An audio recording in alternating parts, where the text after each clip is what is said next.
Welcome to Slabbed Podcast, episode 70, where the grades matter. There are no rules. How you doing, Sean? How you doing, Adam? Hola. How's it going? What's up?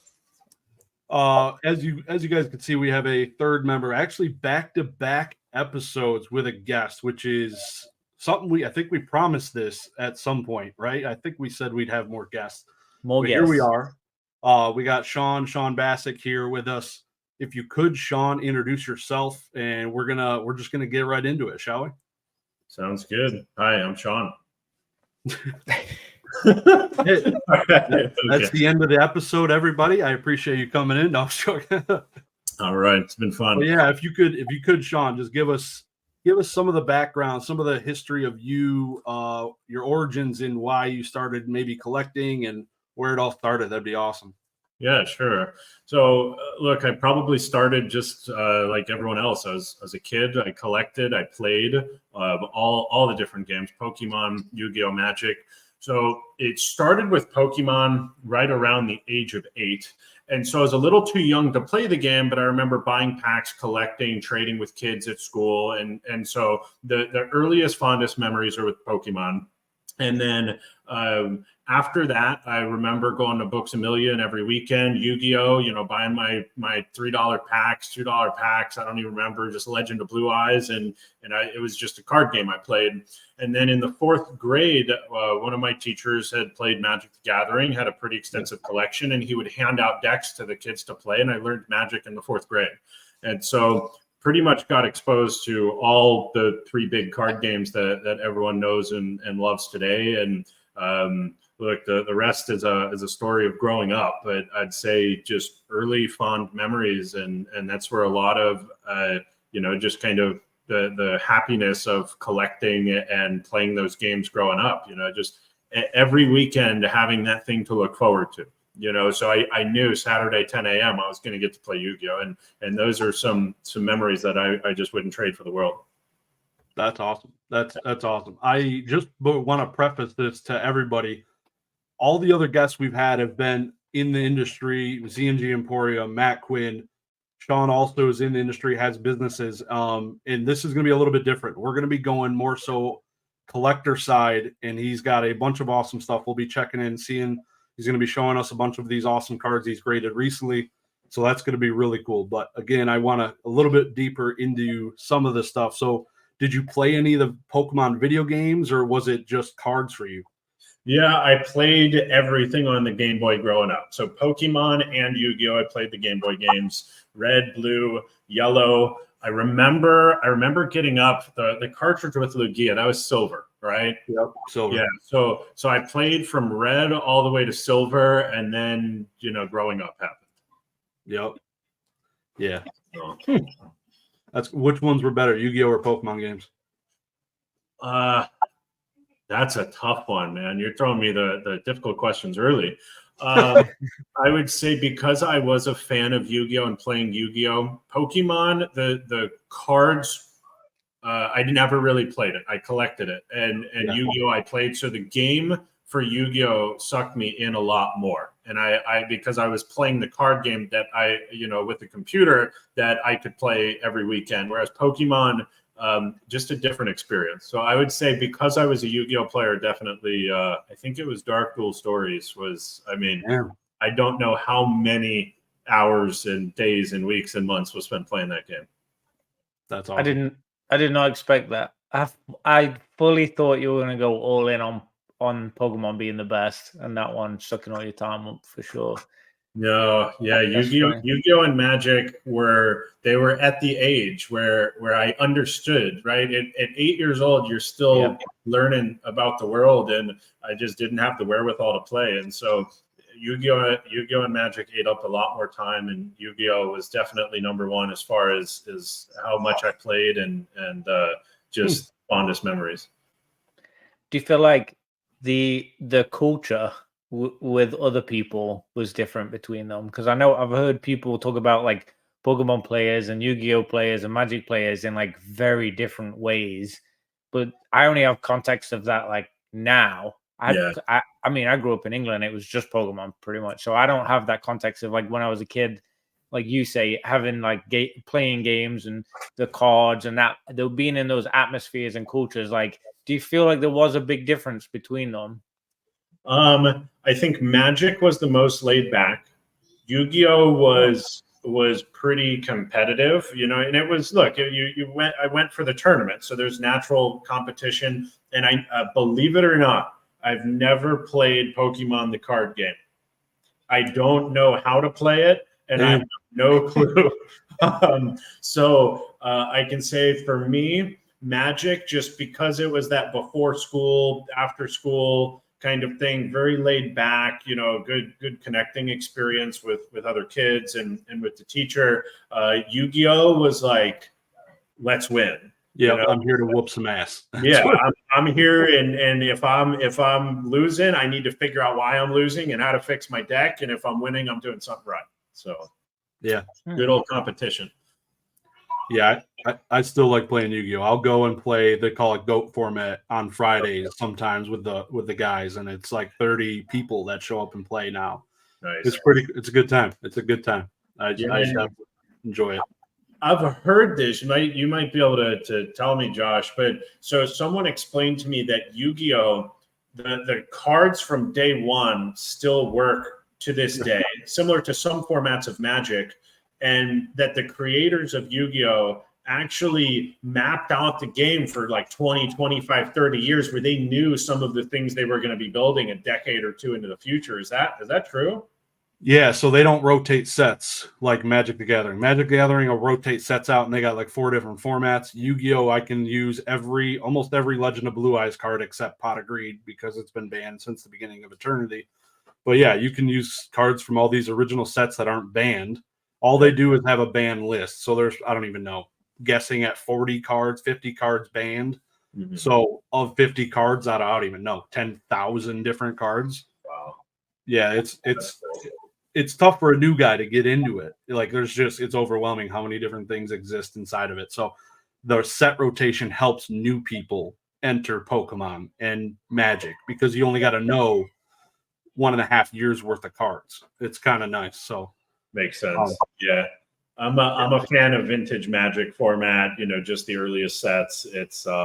It's easier for me to comprehend. It's just the beat 'em up, hit someone's life points, kill a monster kind of deal. So. Is there any specific cards that come to mind when you think of playing, like ones that you're really hoping will come out when you're playing Magic or Yu-Gi-Oh? Not really. I really like to go into the games with unknowns, and I play a lot more of the vintage format. So I'm not too familiar with how Commander plays. I have friends that play it and they talk about it, but I actually have never played a match of Commander, which is kind of that modern Magic. So I'm a fan of taking, an old in Yu-Gi-Oh, I haven't played in years. Magic I've played recently. They have a format that's just vintage cards, and so it's cards from like the first 3, 4, 5 sets, and that's the card game I'm most familiar with. So you had mentioned Matt Quinn on the podcast previously. There's a couple conventions where he'll bring some extra decks, and like if he has downtime, like I'll play him. And then there's some conventions in Las Vegas, like Magic Con, that that was interesting, meeting a lot of people playing some old formats there. That's cool. Yeah, that's expensive stuff, playing some of those old formats, because all the Power 9 and stuff were still legal, I think, in those, which is pretty cool. Yeah, I get to play with other people's decks there, so I have one of my own. Yeah, I was just about to show. I bought a from one of the Heritage auctions, so just a World Championship deck from Toronto, 2001. No way. And it's super cool. It was like $30 on one of their weekly auctions. I'm like, that's pretty old, so I'm just going to buy it for $30 just to check it out. Then you get hit with a $60 buyer's premium for your $30 purchase, right? Yeah, it wasn't great. It wasn't great. Mistakes probably made, but it's pretty cool. They're all minty, so yeah, that's cool. Yeah, great to get to know your background. That's awesome. And I didn't, like Okic said, I didn't expect the Yu-Gi-Oh answer on the video games, which I completely agree. I think the only graded like Yu-Gi-Oh or Pokemon game I have is my Yu-Gi-Oh 2004 up there. So that was my favorite game. I played the piss out of that. So phenomenal choice. Before you move on, just stick on that real quick too. I'm interested, Sean, on the shows because I freaking loved watching Pokemon, and I also really freaking love watching Yu-Gi-Oh. And for me, they're like with completely different universes, but I loved them honestly quite equally. Like I really enjoyed either of them coming on the TV. Did you watch a lot of the content too, like a lot of the animes? Well, the animes, I would say the one that I watched that I think has the best character development is Digimon. I did watch Digimon too, yeah. So I guess call me verse in my young taste. I really remember Digimon, and it was just one of those Mons back in the day, but it was fun. Yeah, it was fun, and that's what struck home. If you asked me to tell you character names, Digimon names, I probably couldn't even pick them out of a lineup anymore. But I spent a good couple of years watching Digimon.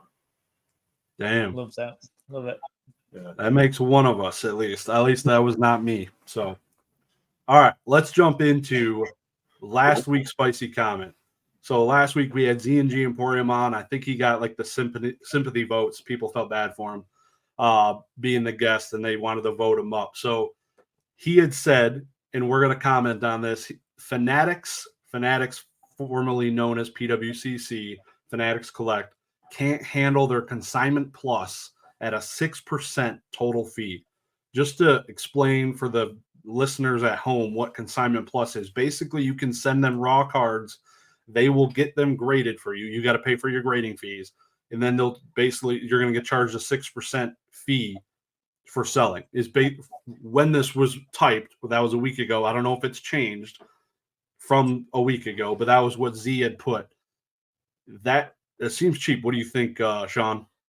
I think that there's a couple other things to consider. So I think one, whatever grading companies they're working with, they probably have negotiated some sort of spread. So you need to consider that the 6% may not be their total capture. And then the other thing is it may just be a customer acquisition strategy, right? So if you're looking at spending marketing dollars, you go, okay, well, I'm gonna look at my customer acquisition cost, which the collectible industry, especially for auctions, can get really high. And so it may be something where it's a break even or even slightly profitable proposal, but it brings in new customers into the ecosystem.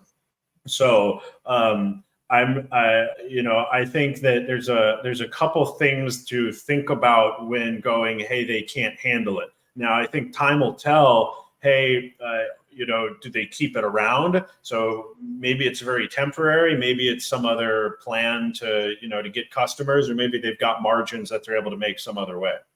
Yep. Yeah. What do you think, Oak? I mean, honestly, I was thinking similar on that. I work for a pretty large website, and we spend, kind of like what you're saying there, Sean. We spend over $1 million a week, on trying to market and get people in the door. Like, it's market. I think it's marketing. Like, honestly, like I don't know if they even care if they make a profit right now. I think where I would agree more, he said Fanatics can't handle it at that fee. I think long term they can't handle it at that fee. That's where it switches, because long term, like, that's not sustainable. I don't think it could be. But I guess it depends on, like Sean was saying, like, who's it bringing in the door? The negotiated rate too. Yeah. If they're spending past that, I mean, it's the whole like ups and downs on like what's in and what's out. There's so many factors to consider. I think they're doing things wrong, and there's a few things that I'm not loving that they're doing right now, honestly, and I'm inclined to agree with him, honestly. Yeah, I don't know if they're handling things that great right now, but again, I mean, it seems like an acquisition ploy at the moment. But what's your thoughts? I wish I knew what they're charging to grade the cards. are they charging $15 a card to grade something at CGC? Because if that's the case, that'd be they're printing money. But because they're probably, because I can get graded cards there for $9 or whatever it is. So, and I only got to spend $250 to get that membership. So being Fanatics, you're probably around the $5 range or something around there to grade a card, I'm guessing. So yeah, oh, the 6%, yeah. the And I get what you're 6%. saying. Yeah. So if they're charging me $15 to consignment plus 6%, like they're doing much, like Sean said, much more than just 6%. That's just the customer facing look pretty number. Like most people, like you go to Golden, we pay you 110% of the sale, like just these numbers that make it look like it's more than 100%, but it's not really because of the buyer's premium stuff. So yeah, I think paired with that though, there is the other factor of there's a lot of people with the good stuff probably not using that, right? Like you're not getting the high end aspect of it. No, probably not. I would say it's like most of it's probably like $50 items. That's where they charge the additional fee. All right, so I think their total fees, their minimum charge is about $3. So if I had to take a wild guess, they're probably their cost to get a card in the vault, appraise it, some of the labor involved. My guess is probably $2 to $3. So that's probably their break even number, right? So my guess, and I don't know the exact fees, nothing is in front of me right now, but my best guess is that they're making that $2 to $3 spread on grading, and then that $6 fee that they're charging is actually their margin. And then all of the ancillary benefits of having a customer, maintaining a customer, having the user data, I think that's where they really derive a lot of their value. Yeah, probably buy-in there too. Yeah, they not just using the consignment, but plus, buying. Yeah, plus they get you, when you sell, the money goes to your Fanatics wallet, right? And so it's a good way. It's like, well, now they're keeping that money in the ecosystem. And they're keeping it in a bank or a savings account where they're making 5% right now on that money, right? So any money that people leave in the ecosystem, there's other ways for them to make money on it. And then just that money transacting. If you go buy something in the vault, where their real money is made is keeping the money in the vault, in the ecosystem, and all the items in there. Yep. Yeah, I would love to know what they're holding right now in terms of funds. Like, just people's accounts, like the funds. Because I worked briefly for a time in banking, and one of the banks I was at, like, you don't really keep that much money in a branch, like in an actual bank. And I just remember thinking there was a hurricane coming, and people were panicking, and they're all coming and trying to withdraw money, and I was like, we don't have enough money, like for like everyone if they came and tried to cash out, like. We literally don't have that cash. So it's interesting. I always think of that, like how much do you think they actually have in the vault? Like what's actually sitting there cash wise? Are they playing with any of it? Are they doing other things with that money? And I would assume there's some kind of protections there based on insurance and stuff, but there's probably a little bit of wiggle room. Probably. Yeah. I doubt they're FDIC insured, but I'm completely speculating. I'm guessing there, but I mean, we've kind of seen it with a couple of people's like pre-orders, right? A couple of companies these past few years, placing pre-orders and things. There's been a few things where they've used the funds for stuff they shouldn't be doing. So, it's always interesting, but I'm not surprised that comment won, honestly. Yeah, it was a good one. It was very good. It's a great one. Kudos to Z&G there. You guys want to make one for this week? You want to do a spicy comment? Josh, you want to go first? I know you've got one locked and loaded. I do. I didn't have one until we got Sean's intro, so I gotta give him a swift kick here. Digimon is the worst anime that's ever been created. Oh, you just had to kick me where it hurts. Oh shoot! All right. So I'll let you go next, Sean. All right. Okay. So This one might be a little controversial, but I guess that's what the spicy comments are for, right? That's what we're here for, man. So I'm going to go to the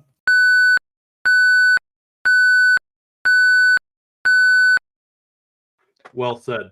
Couldn't have said it better myself. That was news to me. So hopefully it does win. I get to talk about it and dig a little bit deeper. That was a good one. all right. I thought I had a good one until you guys went, and I feel like I don't know. Yeah, we're gonna feel the wind on this whiff here. No pressure. Honestly, I think Fanatics have screwed up. I don't think they're gonna do well taking over the PWCC aspect. I think they've screwed up. I got a lot I want to talk about with that, but I'll leave it at that. Damn. All right. I think it's a good one. Look, we can dig in deeper maybe if we have time, but I can say I agree with some parts of that statement. So lots of room for improvement. Damn. I like the new color schemes. The new color scheme's good, but away from the black and yellow. That's good. It does look good. Yeah, I'll give them that. Yeah. They've got a lot of effort going into it.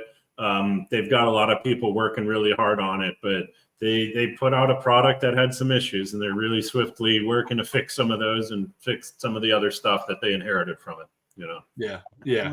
Well, we'll see. You wanna jump into the next one? Let's get away from Spice. Let's talk.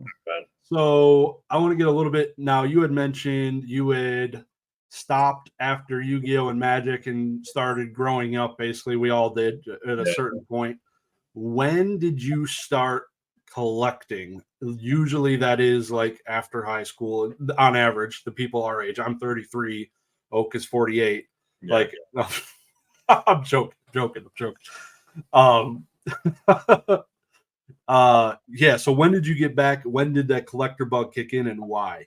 Yeah. So I had an auction house for a while. So I'd probably say around 16, I started collecting again, and then I ended up in, part of what I did was buying and selling some collectibles. And so I'd say that the period of maybe 14 to 16, was really just focusing on school, high school, kind of growing up, learning what's happening. And around 16 was when I started collecting again. And then, I got heavy after the Pokemon boom again in 2020. But I would say there's always been something, whether it's comics or sports. I'm just a fan of, I would say, items of historical significance. And I think that those can come in. It can be a fossil. It can be a sports item, Pokemon item. I think virtually anything you can hold in your hand, from Disney to Coca-Cola to Star Wars, has some sort of holy grail or display piece or anything that you can be a fan of and collect. Now, when did you learn about grading things? Was that also back then when you were that young? Let's see. I'd say for me that was like probably early 20s. Yeah, so I think maybe like 22 or 23. Like I was buying and selling subwoofers and like PlayStations and stuff. So like and sports cards was in the late teens, but here's the interesting thing, and this I still see it to this day when I talk to new people. There is some distrust for sending your items off to a third-party company when you have no clue what they are. Like remove yourself from the industry for a moment and go, I'm just a random dude that has Pokemon cards, and you're telling me I can send them off to these guys in California or Florida or Texas, and they'll put it into a holder and now it's worth more money? Like naturally people are skeptical. And so I think that being younger and grading wasn't anything. The climate of the collectible market was nothing like it is today. I heard about it. I never really did it. I had bought and sold some of the product, but sending a package off to the abyss was a big lift. And I'd say that 22, 23, I probably had my first sports card graded. Yeah. The age of 22 and 23, not the year, right? Correct. Yes. Yeah. So yeah, that's way earlier than I knew about grading cards. I literally knew about it 4 years ago, probably.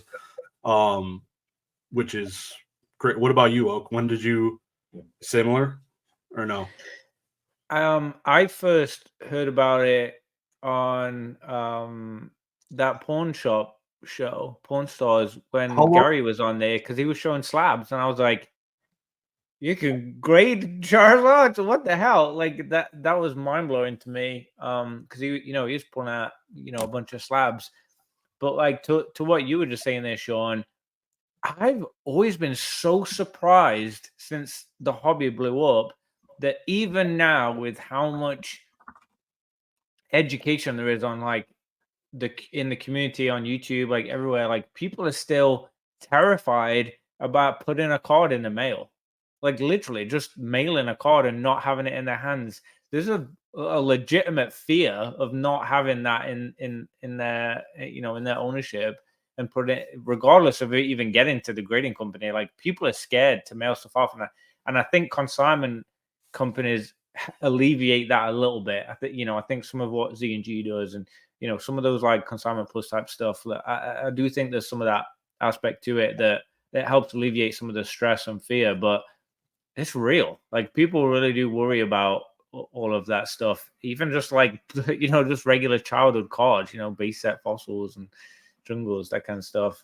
So that's always been interesting to me. But yeah, the grading aspect, it was Gary, I think, was probably the first moment that I realized that, and then getting back in years back, right when COVID started, and knowing that was a thing blew my mind. I was like, okay, I'm in, and instantly was like sending cards, buying cards, sending them, and I've seen a lot of random stuff happen with graded cards over the years, just that I've been in it, and it's fascinating to me. I think it's really interesting. Yep, for sure. Now, Sean, when you started collecting, buying, and selling like the stereos and the subwoofers and the PlayStations, would you get your hands on something eventually, and would you say, okay, this is for the PC, or were you just turning and burning at that point? So most of what is in my personal collection is items that, for me, that are sentimental. Some have monetary value, some don't. And so I would say early on, I was turning and burning. It was I wasn't. I was going on Craigslist trying to buy this or that and resell it the same day, and there wasn't as much emotion tied into it. And so I know there was random collections that I buy that end up in my closet that are still probably at the parents' house that I can go reminisce through. But the really early days was just buying and selling and grinding. And I would say it was about 26 years old. That's when values in life start to change, and it's like this is something that I remember. This friend sold me this, and I don't speak to him anymore. I've had friends that sold me collections that have passed away, or people that I've helped over time and been given gifts, and those are the things that I really keep and cherish. So yeah, that's one of my favorite things is gifts and things I've received. I have a binder dedicated to things and cards I've received from friends that have signed them. That's awesome. I know. I think, Oak, you're the same way. So yeah. Oh, too much too much stuff. I'm holding on to way too many things that I have just a little, like even a postcard from Weedle's warehouse, like just everything. Yeah, hold on to all of it. It's still there, just because there's a connection. I mean, and I hate the thought of breaking that connection. And it sounds like you're similar there, Sean. You've got, you if there's a spark there where something feels you're connected or there's an interest, like you wouldn't ever want to dissipate that, right? Like it's there for life. So I share that value for sure. Definitely. So want to get into Pokemon and when the collecting Pokemon journey started. So around what year was it the Pokemon Go boom that set you off to start collecting some slabs, or where was that at? 2020, man. I mean, it's 2020. just it Pokemon got brought back into the mainstream, and it's like I almost, those words are weird to say because Pokemon is one of the largest, if not the largest, single franchise in the world. So to go, yeah, that franchise isn't mainstream, like it's always been around, right? But Right. the values and things started popping, and more of it started coming to market. And so I was still putzing around with sports at the time, and I would be getting a phone call, you know, as a sports place that like, hey, do you buy Pokemon or do you buy this? And so it was like, You're like, I guess- fuck off. I don't Dude, want that. yeah. Yeah. So I slowly in 2020 just started to buy stuff that I could reminisce over. I started teaching myself, all the different eras, all the different types of Pokemon, all the cards again. And so, guilty as charged. I got back in because everything started going, you see news articles of so-and-so buys this card, or so-and-so is now involved in the hobby. So-and-so collects this. And that's what got me back in. That's cool. Yeah. Did you by chance watch Logan Paul's live first box break? I did not know. No. It was one of his friend Mike Malak. He was the comedian in the room. I loved it. He was just calling Diglett's floor shits, and he had me rolling the entire time. Without him, it would have been a terrible stream, to be honest. Really awesome. There's There's some videos of that, right? Like I can go pull it up on YouTube. All right, awesome. Oh yeah, like Josh said, they definitely brought like an entertainment value to it. It wasn't just like a card opening, box opening, opening thing. Yeah, it was definitely entertainment value. It was fun. Yeah. The people that paid $20,000 for the packs and they got item finders, and Mike would just like another item, just rip into them. That must be painful. Wow. It's an expensive marketing item finder for sure. Yeah, I'm sure it came out of their marketing budget. Most of the people that got into it, even the good hits though, like some of those were even still rough. Yeah, it was pretty sus for sure. So, Sean, you might have seen in the recent, there is a lot of test prints that have been graded. You may know something, one or two about it, but I've seen a lot of them. Saw some sold through golden auctions. I would, and I think you have some you might be able to share with us.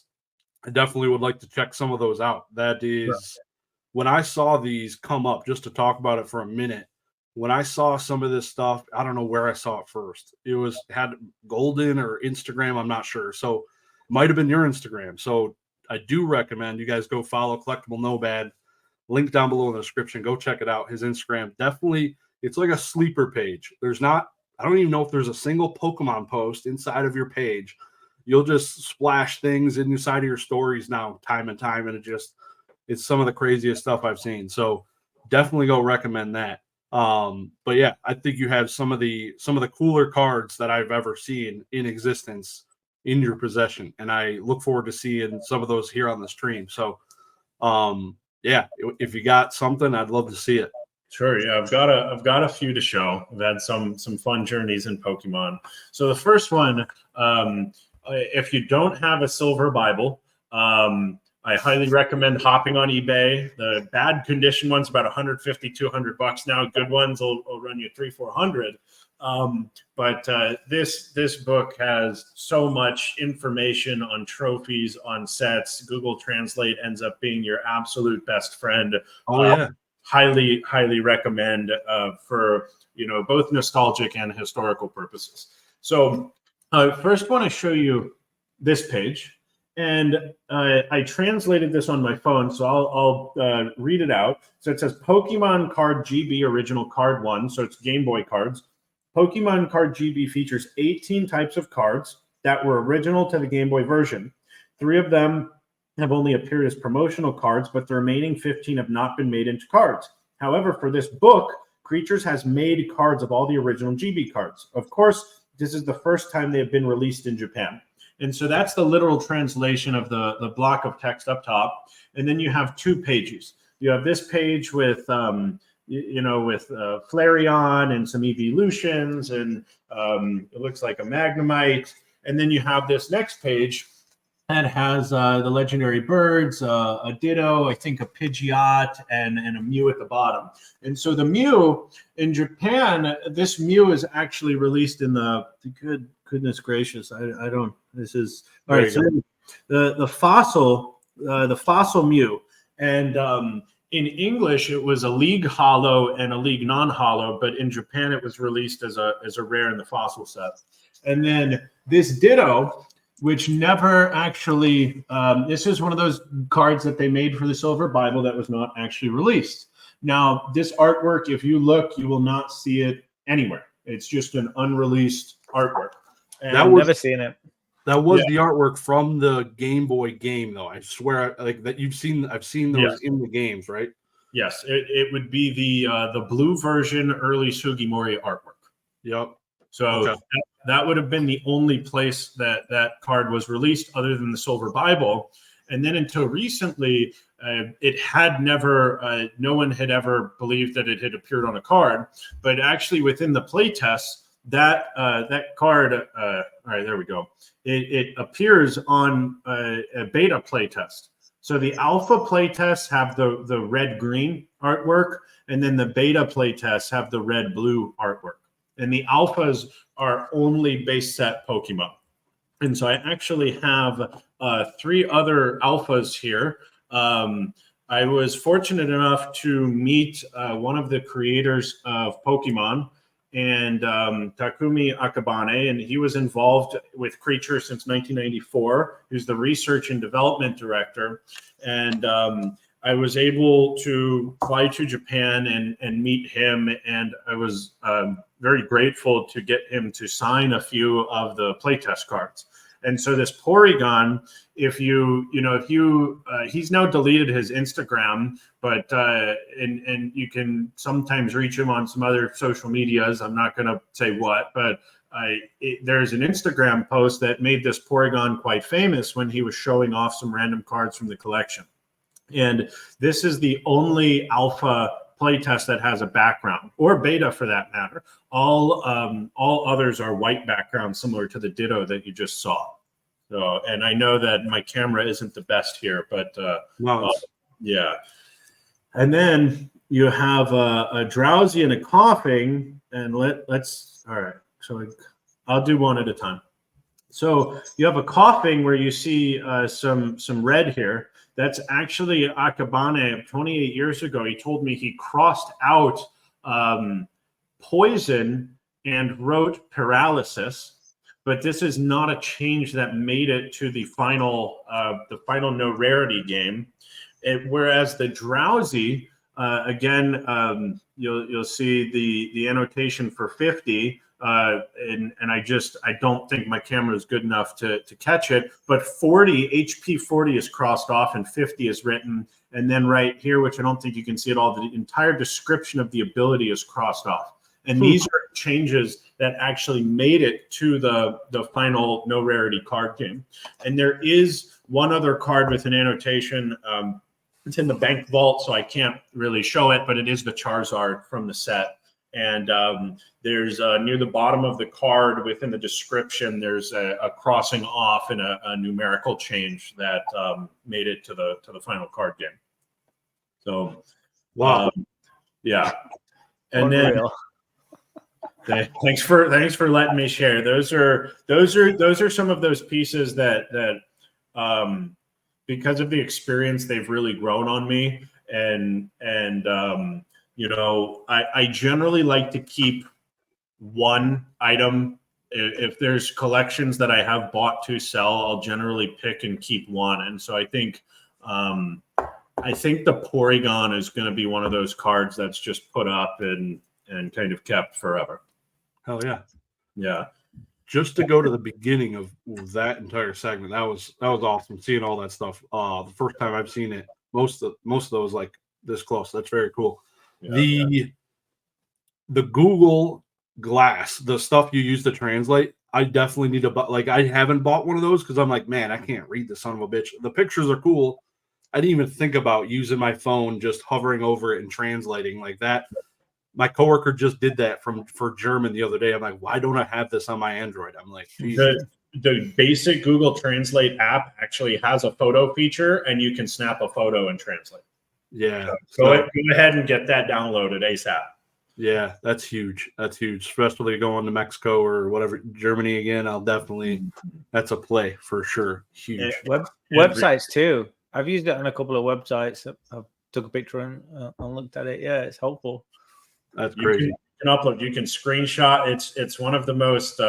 It's probably one of the most useful apps you can ever have, especially if you're traveling. Any language. Google has 300 something languages, more than I could ever name in my lifetime. But it's pretty crazy what just the basic translate app can do. So yeah. And then I do have 2 other Pokemon cards. I know you had asked me before the segment about a couple prize cards. So one of them, you all know I'm a fan of CGC, but this is Tag, which I think you guys are aware of. But this is I think it's Cynthia's Feelings, and this is from the 2008 Spring Battle Road, and it's a prize card, and it's man, I need you guys are putting me to shame. I need to get a camera for my laptop. So this is one of the original waifus, and just a pretty popular card. And then I would say my crown jewel from the meeting with Akabane would be the signed Pikachu illustrator card. So there you go. Oh my god! Yeah. So I cracked this card out the night before I flew, and it just I almost ruined the card cracking it out. Let's just leave it at that much. But Josh can speak to that. Cracked a couple on my way. Yeah, that's nice. That's it. Is there a sketch on there as well? I think I noticed. That's the Ditto. So when I talked to him, you'll notice in many of the Akabane signatures that you see, he always sketches a Ditto. And what he says is it's just the easiest Pokemon to sketch, and he doesn't really have any artistic ability. And so he's like, Ditto it is. That's big brain. That's big brain. I could probably do a Ditto too, now that you say it. That's crazy. Who doesn't love Ditto? Yeah. Exactly. So if only I had brought the Ditto to have him draw a Ditto on. Man, that would have been. Yeah. So the test prints from Akabane, they came from him, I'm guessing his personal collection, or what he probably didn't call it a collection. It's probably like stuff he's stored, and then it just became what it is. Was it actually used, like shuffle played, and actually, because it seems like a lot of good condition stuff? Yeah. So my guess, and I only had so much time, so there's some questions I had answered and some questions I didn't. So I do know that the ink annotations are his, and if I had to take a guess, because there's also prototypes, which I think you feature on the podcast previously. And there are presentation cards, which are the ones, if you do some digging, look for Koro Koro magazine, some like early 1996 issues, you'll see what the presentation cards. My guess is, and this is combined with some of the information I know, is that there were some that were created and played. There was probably 2 sets that were played with. And then there was 3 sets that were used to both demonstrate and perfect the game as we know the base set, no rarity release. And so there's probably a total of about 5 play testing sets. My original guess was somewhere between 3 and 7 when I first heard about them. But I believe there to be 5 sets based on what I was told, and 2 played and 3 that were used to change the game to demonstrate the game to places potentially like Wizards of the Coast or manufacturers that eventually made the cards. And I think, CGC has actually, they originally named the March play tests. And then as more information and further conversations with Akabane happened, they changed to from March play test to alpha and beta play test based on the artwork and release timing. And so there's still, Magic is extremely established, and it's very easy to get in contact with some of those playtesters, some of which are still involved with Wizards of the Coast, and many of which are just in their 50s or 60s, but accessible if you need them. And so, whereas Magic, we know all of the different versions, all of the different variants. It's easy to call up one of the VPs and get information. With Pokemon, where we're in a time where kind of the collection that contained them was sold, and I think a lot of information over the next 1 to 3 years is going to come to light, and I think we're going to be able to get a better timeline. I think there are people currently researching it. I think there are there are people like I think Marco Flamethrower on Instagram, who used to be a consignment director at Heritage. He actually owns one of the original Charizards, and he's done a lot of research. He's talked to Arita and Akabane, and I think that as the timeline is put together, more will become clear. But there's people working on figuring it all out. Wow. Yeah. Yeah. I was sad to hear real quick that Akabane's Instagram's deleted. It makes sense because I've gone to look for it twice and I couldn't remember. I was like, man, I swear I'm searching the right name. Yeah. That's he, I think he was getting harassed by some people, and, he just, he didn't want to deal with it.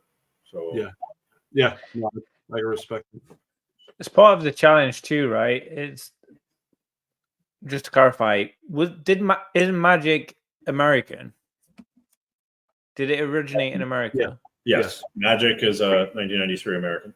Because Pokemon did not, right? Like it originated in Japan, not just a different country, but a different language. So that's got to create some difficult barriers on tracing, like you say, the birth of all this stuff, the origination, the founding fathers of all these IPs, everyone that involved. There's no surprise to me why that's so much more challenging with the Pokemon end. But those cards you were showing, that's the stuff that like gives me goosebumps. Like that is the birth of it's like that's Jesus Christ of Pokemon, right? Like that's the everything. That's where everything came from. Like I don't know if we can go back any further with that. Really, it's where it's at. So super exciting to see that stuff even exists. No matter that you've got it there in pocket right now. Really cool. Yeah, thank you for sharing that. Here's what I'll say. It does go earlier than these. So there are prototypes, and then there is the prototype. So it goes a little bit early, but these are about as early as you can get before you get to very unique pieces. I think that for me is the earliest in terms of okay, now it's a thing. Like now we're actually like this is something we're playing, editing, poison to paralysis, stuff like that. Like okay, now this is becoming a real aspect of what are we gonna do to create this and form something that like I can feel my heart right now. Like just picturing that moment in time. Oh my god! Like they I really don't think they ever knew just how crazy this was going to be. Like they can't have known at that time. No. That's such a cool thought. Yeah, if you go, Akabane started in 1994, so who knows exactly what they were doing in kind of 94 into 95, but to birth what eventually becomes the number one grossing single franchise in the world, that's like, I mean, deserve a plaque. Yeah. Something. That's crazy.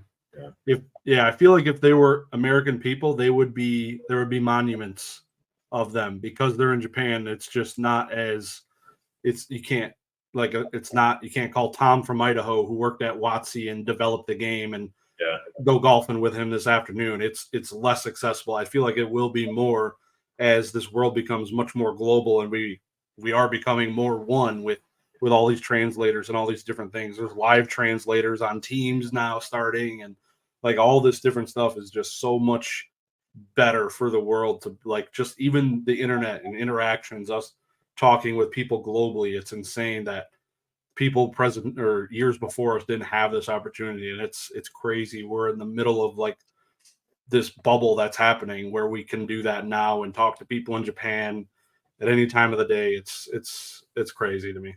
Yeah. So cool. I kind of like the, pardon the pun, but the unknown aspect of it, like the mystery and that lack of accessibility, and that did this originate? Is this the first card? Like, was this shuffled and played with by those guys? Like, we don't really have a lot of clear answers on a lot of stuff from the very, not publicly, like very well known anyway, on the very early stuff. That's kind of fun too. Like on the flip side of things, like I want to know, but it's also kind of fun, like knowing that, like you said, maybe the next few years this comes out, maybe this comes out. There's still every year, every month almost, it feels like I've been in this hobby, I've learned new things. There's been new things to be revealed, new experiences, like new things coming out from the 90s, not from the 2020s, like literally from the 90s. I'm still getting new things today. In the past hour, I've learned new things. In 2024, this is crazy. So I definitely think there's a positive aspect to that that keeps this alive. It's keeping this community, this hobby, this IP. I think it's keeping it alive. It's cool.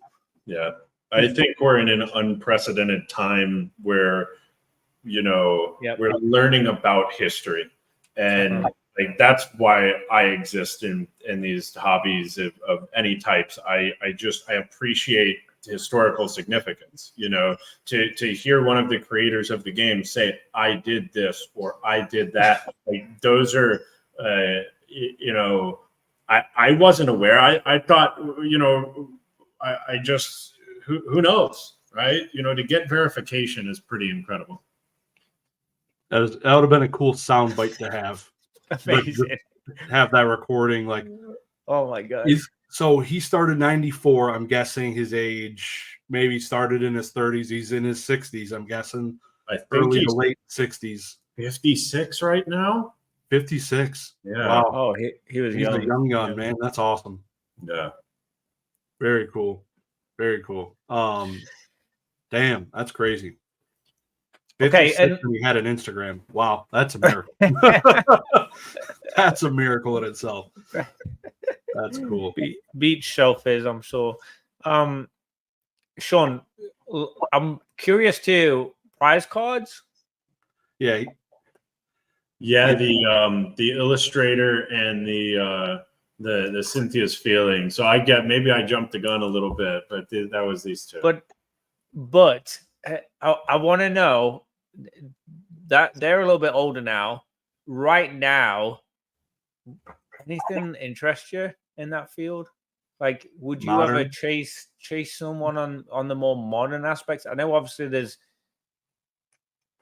more eyes on that stuff. There's more people chasing, like trying to get straight to it. But I'm a vintage guy. So in every hobby, I really like to go back to the origins personally.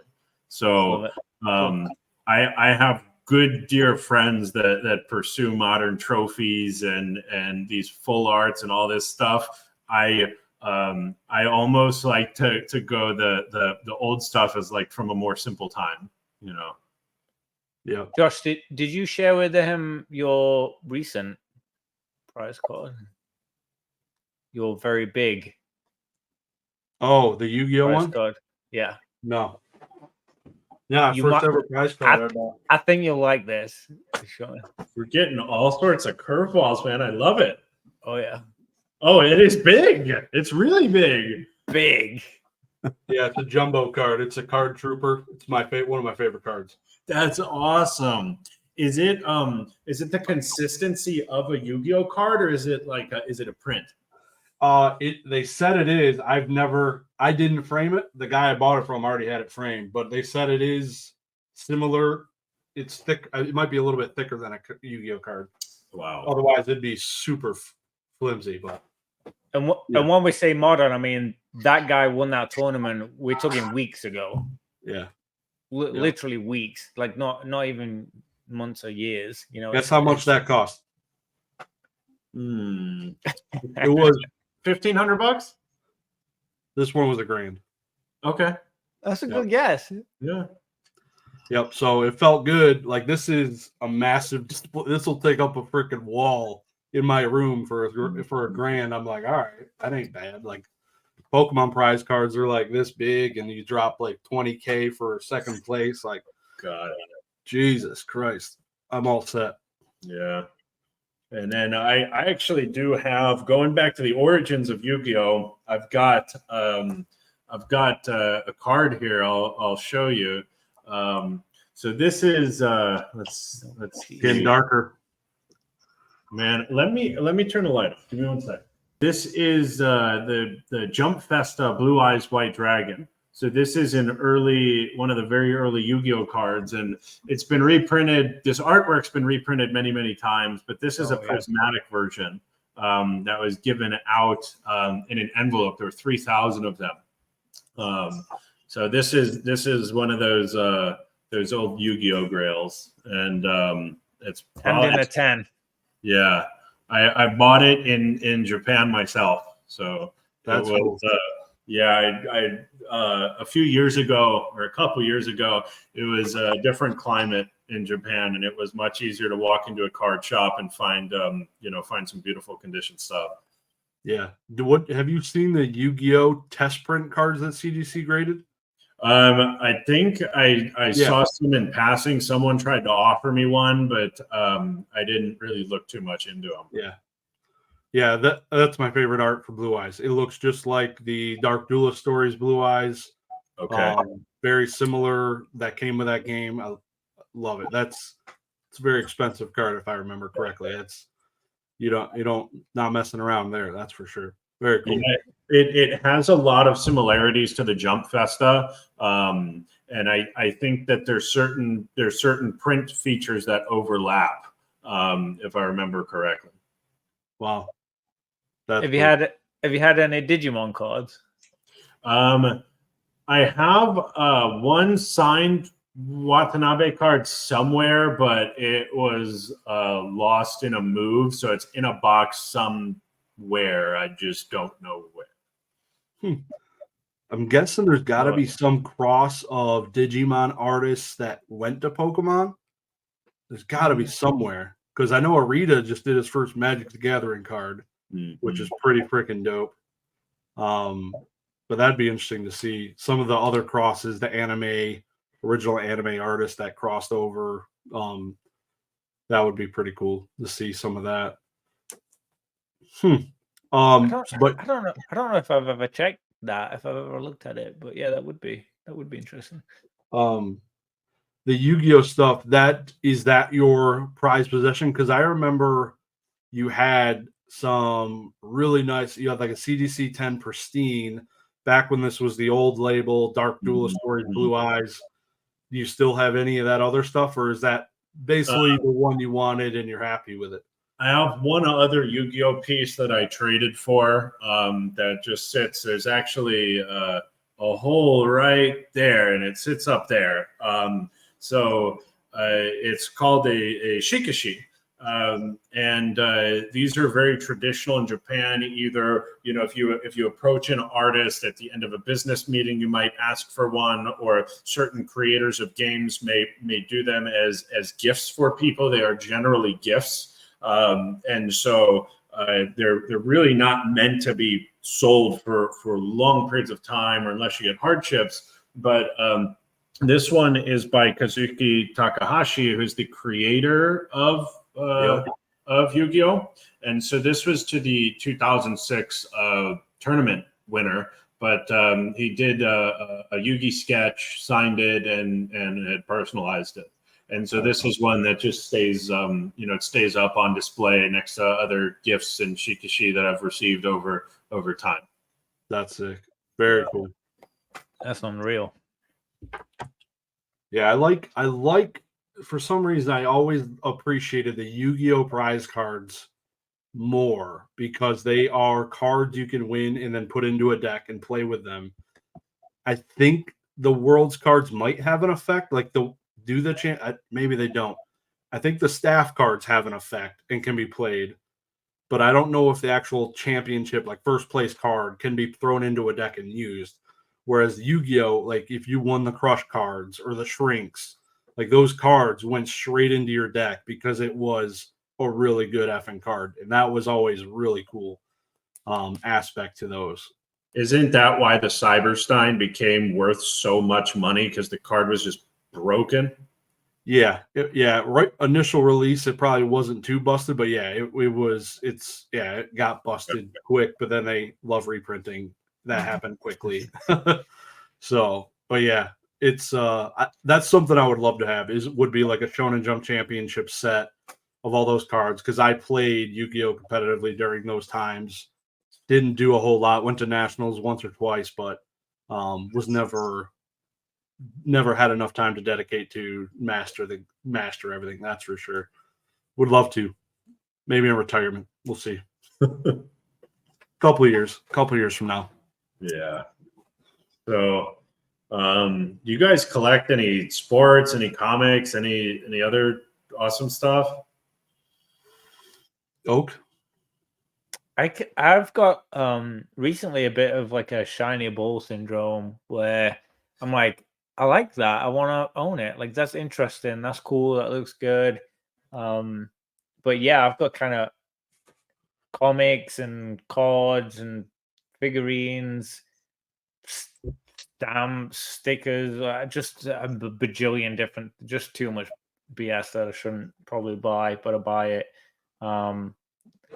And I think it's just anything that's like interesting to me. I've been buying, and I feel like we've talked about it on the podcast before.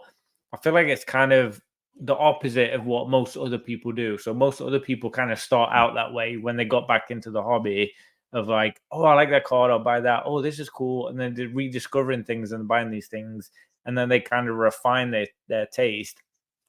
I got back into the hobby, and very early on, I was like, oh, I'm going to continue collecting Pikachus because I had the world collection and, I had a bunch of Pikachus that I'd been collecting. And I was like, I'm going to build that collection. I ended up having a great one and in the set registry and all the rest of it. And then kind of did the opposite. I like toned it down and I was like, oh, actually like there's a lot of this more simple stuff that I like. And I've kind of gone into that, but yeah, comics and I've got a box of like Star Trek behind me and One Piece, Looney Tunes. Like I've just gone like off the rail with it, just fun stuff that I'm just messing around with. But Josh, you've got I think more of a like similar but almost more refined. You've got some nicer video games and some more like nuanced stuff that you maybe have more of like a personal connection to, right? Yeah, I mean. Yeah, most of the video games are ones I owned when I was a kid, basically. Not the originals that I owned, but basically games that I played a ton of and have tons of nostalgia for. NHL Hits being probably one of my most played games of all time. God of War, Devil May Cry, just obliterated tons of hours of my life into those things.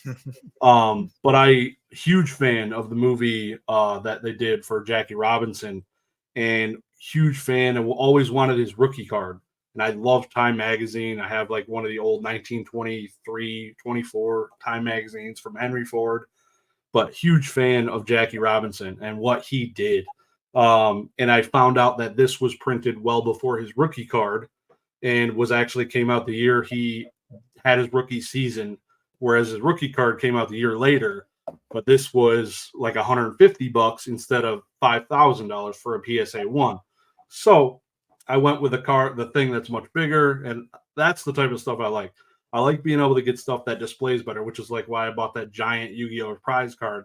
I like being able to look at the stuff.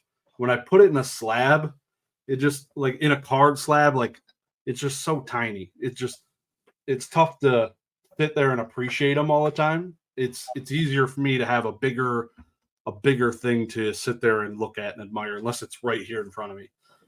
What about you, Sean?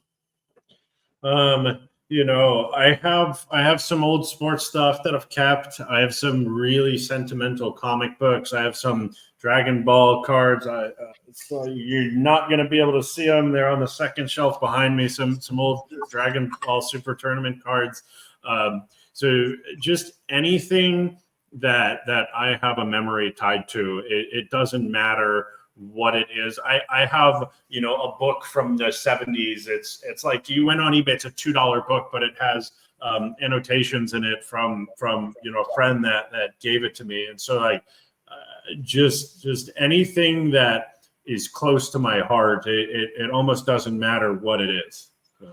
What do you think is the oldest thing in your collection? In my collection, so I've handled some stuff like I've handled the first baseball card. Actually, one of the ones on psacard.com, the exemplar photo that they use is a photo I gave them. So I bought and sold years ago the first baseball card ever made. Right now, I have some caramel cards from 1910. Okay. So I have some memorabilia from the 20s and 30s, but the oldest single card I have an anonymous set of 30 Ty Cobb with a red background. Nice. That's cool. What year give me what year was T206? Do you know like that? Yeah. So T206 is considered 1909 to 1911. Okay. Yeah. Gotcha. And then so the E98 set, if I'm not mistaken, is 1910. But T206, it's going to depend on the facility that it was printed at. So, I think PSA and SGC might have, they're going to have probably pretty in-depth information on what was printed where. So they might have this specific back was printed in 1910. This type of back was printed over this 2-year period. And so there's some intricacies in there that if you're well-researched, you might be able to recite. Yeah, damn. That's pretty sick. I like the old stuff is what gives me super kicks. Like holding a piece of thing that's like 100 years old. I'm like, Jesus Christ. Yeah. It's my grandpa's dad that maybe grabbed this off a newsstand, like, wow, that's insane. That the facts, like looking through this, I think it's no, this one, this one's got a spam advertisement. The Pokemon one though, I think it's Marlboro on the back of the Pokemon one. Okay. Which isn't great, but it's wild. Seeing some of these old advertisements and stuff, and it's crazy. I think collecting is going to be here for a while, just because of there's going to be a lot of nostalgia for this crap. Yeah, look, I mean, if you go back to the prehistoric, pottery, right? There are collectors for that. There's something that we may look at and go, oh, this is a piece of junk. And a collector of that hobby looks at it and it's like, oh, dude, that was ancient Mesopotamia, like 670, like, that's why there's always something new to learn. Like, I think, what did Sotheby's sell the fossil, the dinosaur fossil? What did that go for? Like 30 million, 50 million? It was like something obscene, right? I mean, they estimated it at 4 million. I think it went for 50 or 60. It's whatever. Like, it's you just never know. Like there's plants, literal plants that are so rare that if you can get it to live in a jar, there are people who will pay $5,000 for it. Wow. Yeah, the ecosystem for all this shit is wild to me. Do you see collectibles as like, to go into the investing side a little bit? I myself think of my, like, partially as an investment, but also, damn, it's gonna be tough to sell a lot of this when it comes to it. A lot of it is buying, selling, and also I'm picking up PC items as I go, kind of like yourself. But yeah, do you see at collectibles as a tangible like investment? In general, yes, I think collectibles are a good part of a diverse portfolio. So I think that there's a lot of people that are irresponsible, some of my friends and myself included, right? That things get really, really out of whack. But look, I think that the best advice as you're building your wealth is to buy what you enjoy. So obviously everything is going to have some sort of value. Like I have, what is it? One of the classic collection Squirtles, right? Like there are things that, you collect to enjoy, where it doesn't matter if you can't sell it or if it's only worth a few bucks. And so just my best advice when approaching investing in collectibles is be responsible. And just like if you were going to put money in a stock market, do your research, use what objective information you can, and make an educated decision. But if it's purely for joy, then the money shouldn't matter. I'm somewhere in the middle where I want things that if push comes to shove and I need to sell it, I can, and there's probably a liquid market for it, or if I can find the buyer, it's more. But there are things that I have that you could offer me, $1 million for, and it doesn't matter what the item is worth. I have a comic that's worth probably $100. It's from a friend who passed away. It doesn't matter what you would offer me for that. It's not for sale. Right. And so collect that sort of stuff. Collect the stuff where it's like, if somebody offered you crazy money, don't sell it. And then invest in stuff where you've done your research. Yep.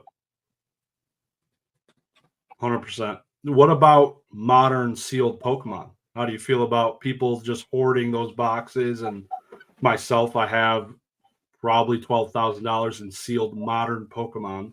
What do you think about that type of you can tell me I'm a dumbass. It's okay. No. It's like you have to approach investing holistically. So like the question becomes, what is my horizon? I think people go, I'm going to invest in this. They listen to some YouTuber spout this or that or the other, and they just go buy it. And they're not asking themselves the right question. So the question is, what is my horizon? What am I doing with this money? And when you ask yourself the right question, it helps you make a much better decision. So look, modern isn't for me, but it doesn't mean I'm going to poo-poo on someone that invests in it, right? Yeah. And so my statement is, if you've calculated your risk and this is product that you've bought, and after it moves 20 or 30% in this direction you're going to sell, then you've made a responsible decision. And who am I to judge you for what you bought, whether you go buy a stock or whether you buy, Paldean Fates, like good for you, right? Yeah. So. But I mean, speaking of sealed products, like we see all these videos, I get these Instagram and Discord messages about CT scanning. I mean, so does that affect modern more or vintage more? Like, what do you guys think about that? Josh? What do you think, Adam? I think it's tricky for me. I think one part, which ties in with both things that we just kind of just talked about, is I'm thinking back to like the junk wax era, back in the day with sports cards and stuff. Right now, just this community as a whole, just in collecting, not just in Pokemon, but collecting, it's not the same. Even if they printed 1 million, there's now, especially in sports cards, there's numbered cards and there's parallels and there's grading. There's a grading community. And it's not the same situation. So when I think of sealed and investing or collecting and that side of things, it's really not apples to apples. And I do think that there's an element of there's still going to be a bit of chase. And I feel like in the junk wax era, the chase was eliminated by just the sheer amount of printing. And I don't think that's quite the same, because now we have a condition aspect because of the grading, but you also have, like in sports, there's the number aspect, and there's the demand aspect in Pokemon, because there's so many people that want that Moonbreon, so many people that want that chase card or that waifu or whatever. So there's so many factors that make it different. In terms of the CT scanning,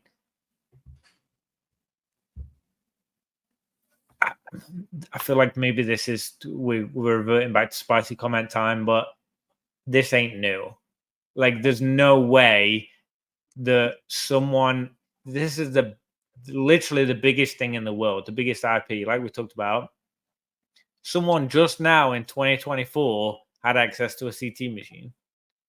Right. There's no way. Like, someone was using or playing around X-ray and scanning. Like, somebody in this community, in this hobby, had access to that and has been doing it.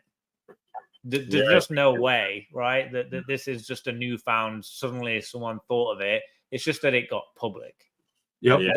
That's what it is. So I'm not trying to like say I'm not naive or whatever to any of that, but.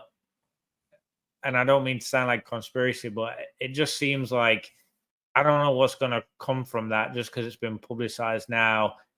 It doesn't feel like a lot's going to change because that stuff was probably already happening, like, under our noses. We just don't know the extent of it, how they were doing it, what they were doing it, that kind of stuff. But I'm curious your thoughts on it, Josh, on like, is there an impact from there? Like, where's your head at? Yeah, I think obviously the goal is to find hits, right? So logo men, numbered cards, Magic has some of that. Sports has a lot of that. Yep.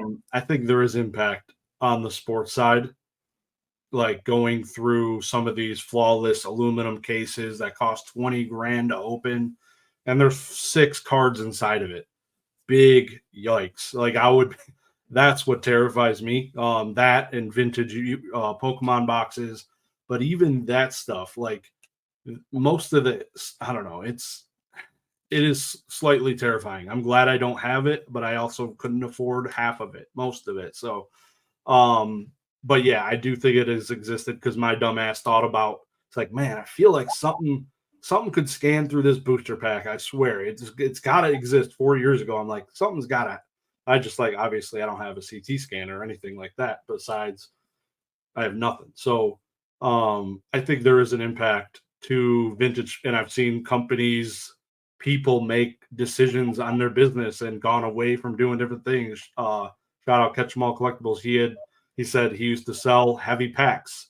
Now he's not going to do it anymore because people will question, hey, are these scanned? Like it's not worth the freaking hassle for people to be sussing you out the entire time. If they go through 32 base set heavies, they don't get a Charizard, they're going to think you scanned them, but you didn't. Like you're a legit seller. You're legit, but the community just isn't going to accept the fact, right? So it is going to be really tough, I think. What do you think, Sean?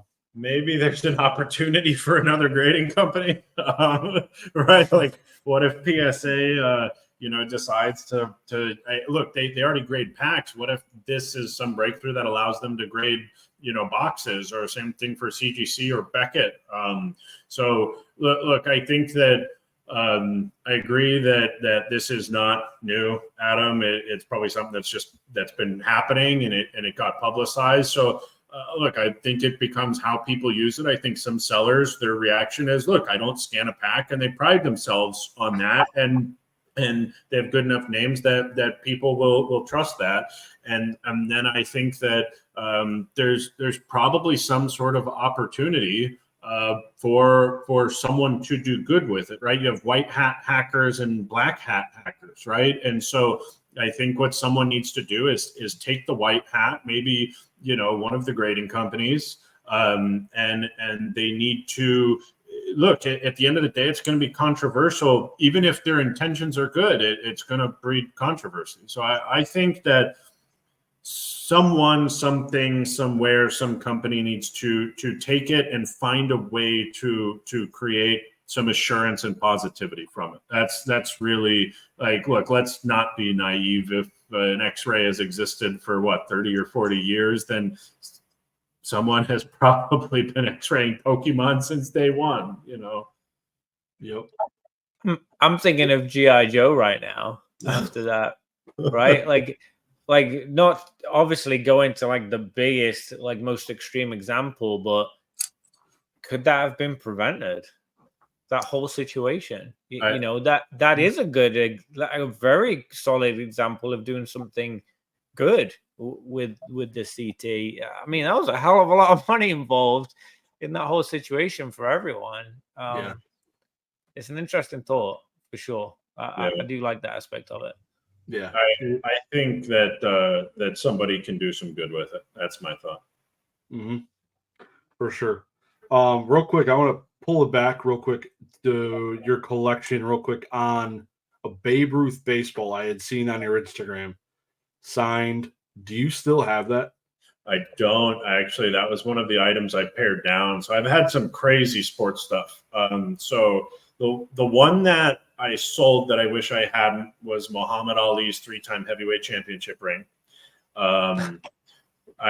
That's one that, look, when buying and selling, like I end up needing money for something and I got to call up an auction house and say, hey, help me out. So that's the one that I regret. That one that you're talking about was actually a Lou Gehrig home run ball signed by Babe Ruth and Lou Gehrig and a variety of other Yankees. And there was one point where I did the research. I actually located what home run it was based on all of the circumstantial stuff. But that's one I no longer have. The Ty Cobb, and then I've got a few other cards. I actually do have a couple Jackie Robinson rookies sitting around, and it's just stuff that I really love and enjoy. Oh yeah, that's sick stuff, man.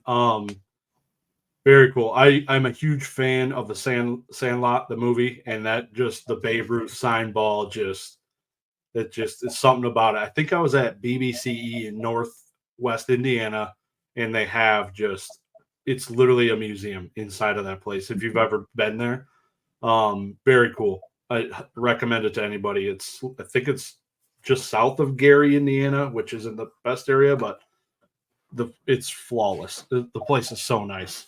Yeah. So I want to talk real quick. The first time I ever met you, you might not even remember this. Collecticon in Long Beach, California. This was me and Old School Pokemon were vending next to each other, and you were walking around with Chum buying some cards, and he was looking for some simple things like Misty's Tears and some other things. And you were looking for some more of the more expensive cards. Mm-hmm. And you had stopped by my booth, and I had a CGC 9.5 Expedition Charizard Holo. This was like a solid old school blue label, early graded, like one of the first months probably they opened. And I couldn't get over your negotiation ways. Just thinking back on it, it definitely was something I've never experienced. I had already vended probably 3 Collecticons. And when you walked away, I look at Nick, I'm like, Jesus Christ, I feel like I just got out of an effing battle. And I feel like I lost, but I sold my card. I don't know what I just did, but it's gone. It was an experience, and it was kind of kind of eye-opening. But I would like to just ping it over to you, like explain where you came up with like your negotiation skills, where that probably a lot of the hustling growing up, but what is kind of your approach in that? Because obviously it's probably pretty effective for you.